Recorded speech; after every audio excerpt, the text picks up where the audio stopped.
कहते हैं झूठ बोलना अलाउड नहीं है, खासकर वो लोग जो संवैधानिक पद पर है। इनके जो नेता है ना, 2 दिन पहले प्रेस कॉन्फ्रेंस ली है सीए के बारे में।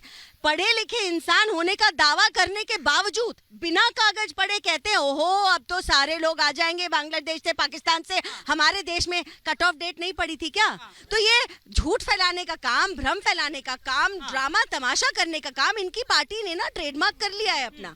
और उसी ट्रेडमार्क के तहत नहीं, वो कह रहे हैं कि आप लोग नए वोटर बना रहे हैं उनके थ्रू, पाकिस्तान से लाके। आप कह रहे हैं कि, और वैसे तो खैर ऐसा कुछ नहीं होने वाला, जो ऑलरेडी आ चुके हैं, मैं ये उनकी बात है। ये वो लोग हैं जो मोदी जी के प्रधानमंत्री बनने से पहले से इस देश के अंदर हैं। और जहां तक वोटर बनाने की बात है, इस देश में जितना युवा वोटर बन रहा है ना, वो इनकी बातें, इनकी हरकतें देखते हैं।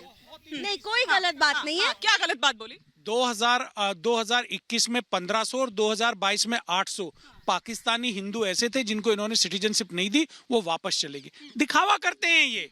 अच्छा सर, सुनिए ना, ये तो आप वो लियाकत पैक्ट भूल गए। आप नेहरू लियाकत पैक्ट भूल गए क्या? नहीं तो मैं आपको क्या कह रही हूँ, कांग्रेस का रेजोल्यूशन भी था, किया था कांग्रेस, गांधी जी, नेहरू जी। आप ये कह रहे हैं कि जैसे हमने पहली बार हमारे आने के बाद ही पाकिस्तान के और बांग्लादेश के हिंदुओं को सिटीजनशिप मिली है, वो तो पहले से मिल रही थी। आपने नया क्या कर दिया? आपने तो 2021 और 22 में, जैसा मैंने बताया, 1500 प्लस 800 2300 हिंदुओं को रिजेक्ट कर दिया। आपत्ति क्या है? सिर्फ रोहिंग्या से प्यार। देखिए आप यहाँ हिंदुओं, देखिए एक बात समझिए आप, अगर आपकी मोहब्बत जो है रोहिंग्या से दिखाई देगी, जो झुग्गी झोपड़ी में रहने वाले लोग हैं उनको आप बलात्कारी कह रहे हैं। देखिए जिस प्रकार से अभी कह रहे थे मेरे भाई की भ्रष्टाचार पर मोदी जी ने काम नहीं किया, भ्रष्टाचार पर काम नहीं किया तो मनीष सिसोदिया क्यों जेल के अंदर है? आपके 2 मंत्री जेल में किस प्रकार से?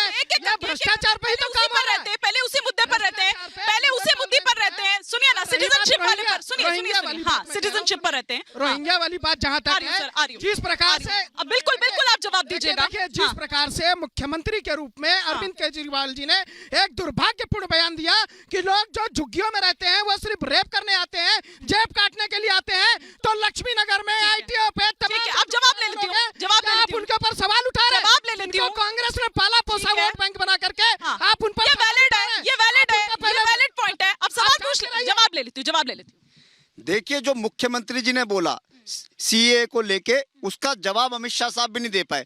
मुख्यमंत्री जी ने क्या बोला था कि सिटीजनशिप अमेंडमेंट एक्ट जो है ये ठीक आप चुनाव से पहले क्यों लाए? जब 2019 में ये पास हो गया था, 24 में आपको लाने की जरूरत क्या पड़ी? इसका मतलब मोदी सरकार पूरे चुनाव को कम्युनल एजेंडे की तरफ लेके जाना चाहती है। दूसरे सीएम साहब ने कहा कि सिटीजनशिप अमेंडमेंट एक्ट के बाद जो 3 से 4 करोड़ जो पाकिस्तान, अफगानिस्तान और बांग्लादेश में जो माइनॉरिटीज रह रहे हैं उनके लिए आपका सिर्फ पाकिस्तान पे इतना फोकस क्यों है?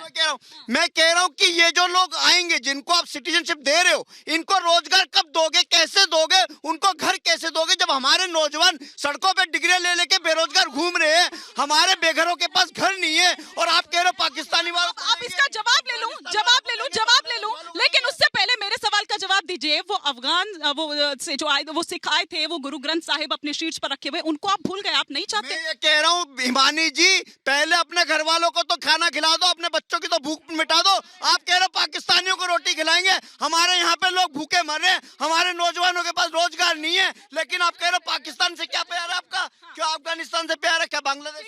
ठीक है, अब एक जवाब ले लेती हूँ चारू जी से। इंसानियत से प्यार है और मिल बांट के खाना हमारी संस्कृति हमें सिखाती है, लेकिन इनके हिसाब से ईडब्ल्यूएस वाले घर अलॉट करेंगे केवल रोहिंग्याओं को, क्योंकि इनको लगता है इनका वोट बैंक बनता है। नहीं, लेकिन जनता की परवाह नहीं है। वो कह रहे हैं कि इसी समय आप लेकर आए। और चारू जी देखिए, और अब आज से चुनाव की तारीखों का ऐलान हो गया है। सुनिए ना, आपको वो किस तरह से हो पाएगा? क्योंकि ये तो अभी टाइम लगेगा, इसको ये टाइम टेकिंग है ये प्रोसेस, क्योंकि सरकारी तंत्र पूरा अमला तो आपका अब चुनावों में बिजी हो जाएगा। उनको कहाँ से मिलेगा इस पर काम करने के लिए? को लागू करना हमारी सरकार की प्राथमिकता रही है, और हमारे गृह मंत्री ने 2019 में स्पष्ट कह दिया था कि 24 के चुनाव से पहले ये लागू हो जाएगा। एक और वादा है, एक और गारंटी है जो मोदी सरकार ने पूरी करी है, इससे तो फुदक रहे हैं।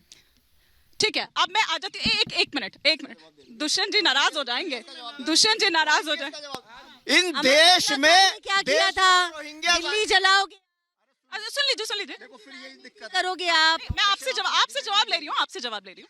देखिए ये रोहिंग्या की जो बार बार भारतीय जनता पार्टी के लोग बात करते हैं, ये रोहिंग्या के आसमान से टपके हैं क्या? ये रोहिंग्या कहां से है? बॉर्डर क्रॉस करके है। बॉर्डर पे जिम्मेदारी किसकी सुरक्षा देने की? इनकी, अमित शाह की और गृह मंत्री की और भारत सरकार की। इन्होंने रोहिंग्या को लाए, उनको बसाया। हरदीप पुरी ने उनको, जो दिल्ली में ईडब्ल्यूएस के फ्लैट थे गरीब लोगों के, हरदीप पुरी ने रोहिंग्या को अलॉट करे। और मोदी सरकार ने 2022 में कैबिनेट में डिसीजन लिया कि जो रोहिंग्या आए हैं उनको बसाया जाएगा, उन्हें नागरिकता दी जाएगी। हमने नहीं, मोदी सरकार ने कैबिनेट में डिसीजन।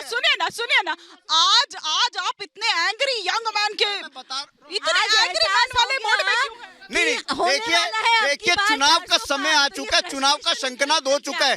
अब इसलिए एंग्री नहीं, अब देश के अंदर मॉडल कोड ऑफ कंडक्ट लग चुका है। अब इनकी सरकार मुझे मेरे घर में ईडी सीबीआई नहीं भेजेगी। अब तो चुनाव में वोट का, अरे भ्रष्टाचारियों के घर भेजा गया था, आपके घर, आपके घर आई क्या? एक सेकंड इनके घर किसने भेजा? एक सेकंड सर, 9वां समन आता ही होगा। उन्होंने सिर्फ आपको इस चीज से छुट्टी दी है कि व्यक्तिगत तौर पर पेश नहीं होने की बात। एक एक करके एक बार मैं फिर वही कह रहा हूँ कि नरेंद्र मोदी की सरकार अरविंद केजरीवाल को जेल भेज दे। देखिए वो मुझ पर आरोप लगा रही है कि आम आदमी पार्टी ने शो स्पॉन्सर किया है क्या? ना 30 सेकंड, मैं ये कह रहा हूँ कि नरेंद्र मोदी की सरकार अगर अरविंद केजरीवाल को जेल भेज दे, अरविंद केजरीवाल को फांसी पे लगा दे, पूरी आम आदमी। अरे फांसी क्यों लगाएंगे भाई?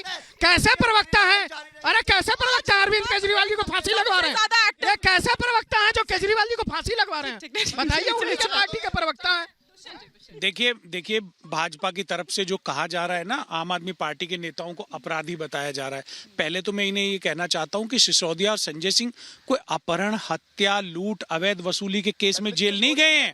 नहीं, वो उन केसों में भी नहीं गए हैं, वो पीएमएलए में गए हैं, अवैध धन शोधन के मामले में गए हैं, और जिसमें बेल का प्रावधान नहीं है। और एक और बात मैं देश को बताना चाहता हूं, उनके घर में ईडी ने रेड करी, छापेमारी की, बहुत गहन छानबीन की, 5 रुपया नहीं मिला उनके घर से, कोई पैसा बरामद नहीं हुआ, ना उनके खाते में कोई पैसा मिला। तो वो दोनों के दोनों अगर आज जेल में हैं तो वो भारतीय जनता पार्टी की जिद की वजह से। चारू जी देखिए, 400 पार का नारा दे रहे हैं आप, ठीक है ना, और आपने सारे कांटे एक एक कर इस तरह से निकाल लिए। वो तो इसी तरीके से कह रहे हैं, और वो बहुत आसान अपनी राह कर लिया, आपने सारे इस पाले में ले लिए।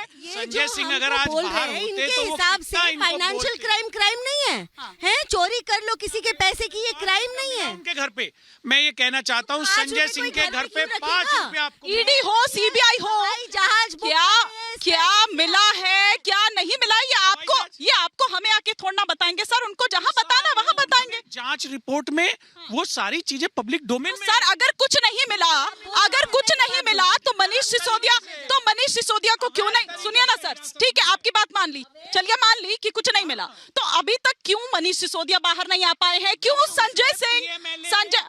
अरे सर कोर्ट में बहुत विश्वास जता रहे थे, कानून की कोर्ट तो सही निर्णय लेता है, तो कोर्ट बेल नहीं दे रहा, वो पेचीदगियों की निर्णय वजह सही से, नहीं है। पीएमएलए कानून की पेचीदगियों की वजह से जेल में है, इसलिए वो जेल में है। देश को पता चलना चाहिए।